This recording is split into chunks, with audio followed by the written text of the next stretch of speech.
Hi, everyone. Thanks for joining me today as I answer the 8 questions for readers that Robert G., reader of books, recently posed on his channel. These are questions not related to reading, and I've really enjoyed seeing my fellow booktubers answer them. So I thought I would jump in today with my own responses.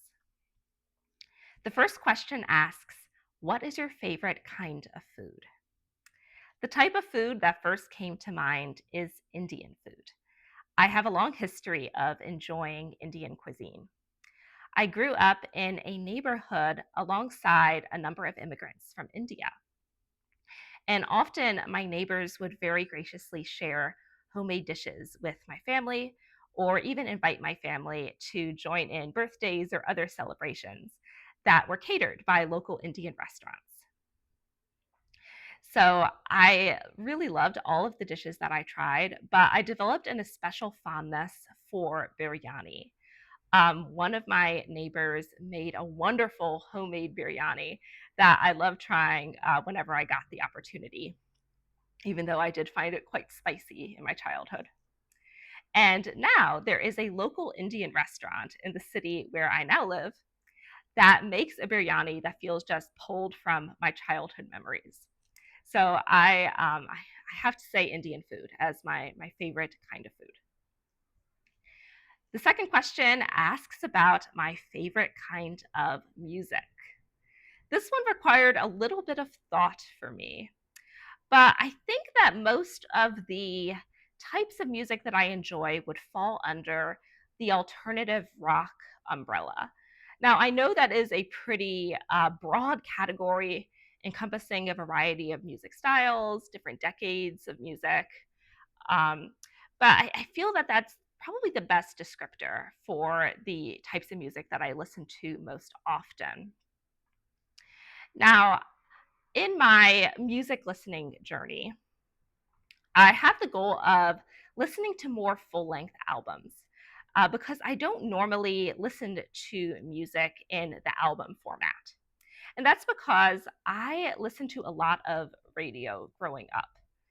I did not listen to music much until I was in high school. And at that point, I started listening to hours of FM radio every day. I would just have earphones clamped to my ears and just be toggling among 4 to 5 radio stations, which might include top 40, um, soft rock, alternative rock, anything that I could find on the radio.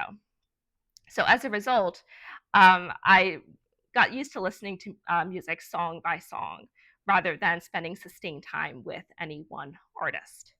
And that's carried over into my current music listening. Usually, when I want to listen to some music, I will pull a variety of different songs from a number of different artists and musical styles and eras of music instead of listening to a full length album. But I've heard from many audiophile friends that the album format is really wonderful and will enhance your music listening experience. So that is something I want to experiment with a little bit more in the coming months and years of my life. So a little bit of a tangent, but I would say alternative rock in its many forms would define my favorite kind of music. The third question is about what I would do if I was prevented from reading again. This was probably the easiest of the responses to these questions. If I was prevented from ever again listening to music, I would watch movies.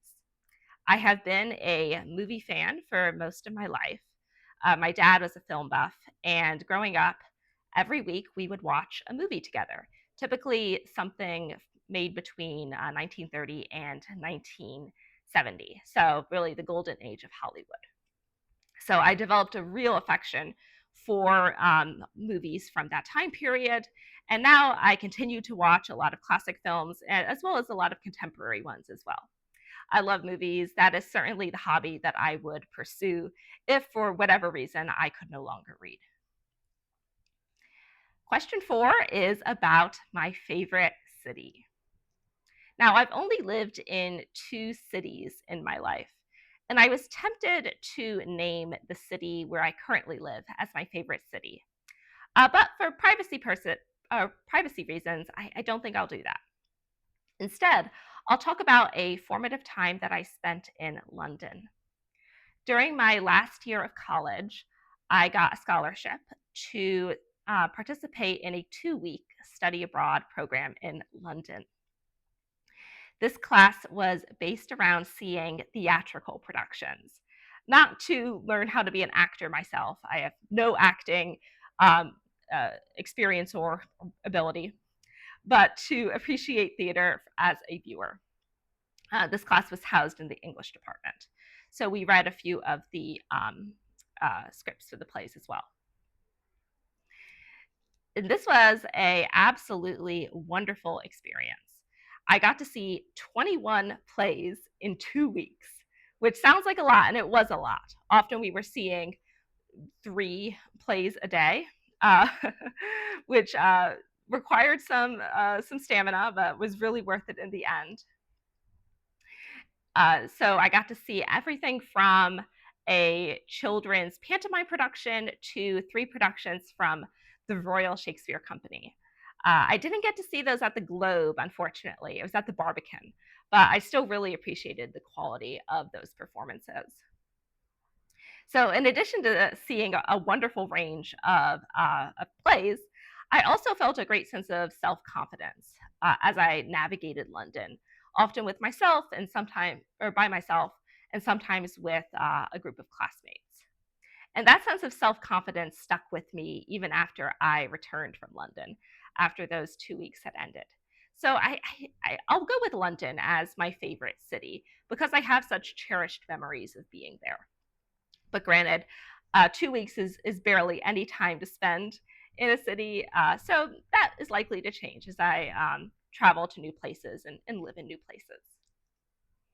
Okay, question 5. What is my favorite alcoholic beverage? I'm going to go with the gin and tonic on this. I like a good gin and tonic at any time of year. But I will say, in the winter specifically, I also find a glass of red wine to be really cozy and warming. That would probably be my second choice. Then question 6 asks about my favorite non-alcoholic beverage. I think water is the clear choice for me. But I'll add that I drink a cup of black coffee almost every morning and will often have a cup or a mug of herbal tea later in the day. Question 7 is about my favorite time of day. I think the mornings are my favorite time of day. There is a sense of promise and optimism about the mornings.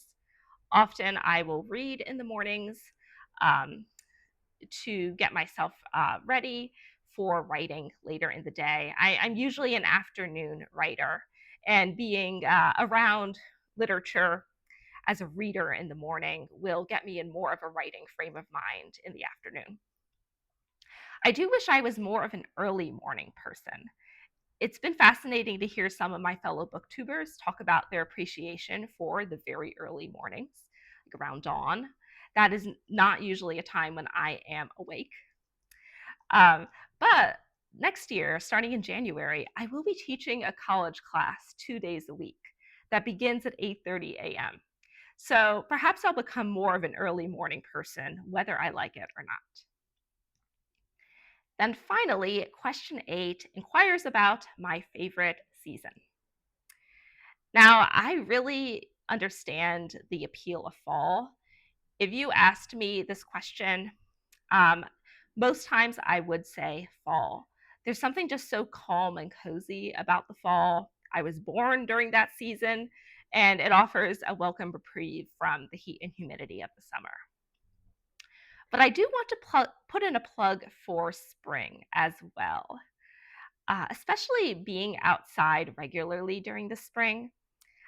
It's wonderful to see how things in nature are gradually waking up. Like you can see the greenery incrementally return to the trees, familiar birds reappear. The temperatures are slowly rising out of the icy winter months, although not so dramatically that you're sweating the moment you step outside. So this sense of incremental change and growth makes the spring kind of special to me. So I'll say spring is my second favorite season easily. All right, that brings my 8 questions or my 8 answers to an end. I hope you enjoyed learning a little bit about me as a booktuber and as a member of this community. I am about to head out of town to visit my family. So I probably will not have any more videos until mid-August, unless by some chance I find an opportunity to film. But in a couple of weeks, I will be back with some tag videos that I'm really excited to do. I'm really grateful to see that some folks have tagged me in things and to give you an update on my reading. I'm sure I'll have read some interesting books that I'll be excited to share with you. So thank you again for joining me, and I will see you in my next video.